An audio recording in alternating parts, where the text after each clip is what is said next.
தொடர் விடுமுறை முடிந்து திருப்பூர் திரும்பிய தொழிலாளர்களால் திரும்பும் திசை எங்கும் மனித தலைகளாகவே காட்சியளிக்கிறது. இது தொடர்பான விவரங்களை தருவதற்காக செய்தியாளர் ராமசாமி இணைகிறார். ராமசாமி, திருப்பூர்ல தற்போது எந்த அளவுக்கு கூட்ட நெரிசல் காணப்படுகிறது? குறிப்பாக ரயில்வே நிலையம், பேருந்து நிலையங்களில் கூட்டம் எந்த அளவுக்கு காணப்படுகிறது? விவரங்கள்.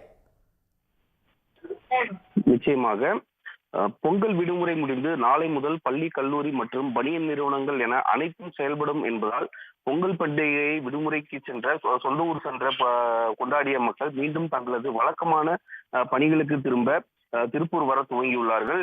குறிப்பாக திருப்பூரில் உள்ள 3 பேருந்து நிலையங்களிலும் மக்கள் கூட்டமானது அதிகரித்து காணப்படுகிறது. குறிப்பாக தேனி, திண்டுக்கல், மதுரை, திருச்சி, திருவண்ணாமலை மாவட்டத்தைச் சேர்ந்த மக்கள் அதிக அளவில் திரும்பி வருவதால் திருப்பூர் மத்திய பேருந்து நிலையத்தில் கூட்டமானது அதிக அளவில் காணப்படுகிறது. மேலும் பேருந்து நிலையத்தில் இருந்து தங்களது குடியிருப்பு பகுதிகளுக்கு செல்ல நகர பேருந்துகளை பொதுமக்கள் அதிகம் நாட வேண்டி இருப்பதால் நகர பேருந்துகளிலும் கூட்ட நெரிசலானது அதிக அளவில் இருக்கிறது. இதே போல் திருப்பூர் புதிய பேருந்து நிலையத்திலும் சரி, கோவில்வழி பேருந்து நிலையத்திலும் சரி ஆகிய 3 பேருந்து நிலையங்களிலும் மக்கள் கூட்டமானது தற்பொழுது வரை அதிக அளவில் காணப்படுகிறது. உடனுக்குடன் செய்திகளை தெரிந்து கொள்ள சன் நியூஸ் பெல் ஐகானை கிளிக் பண்ணுங்க.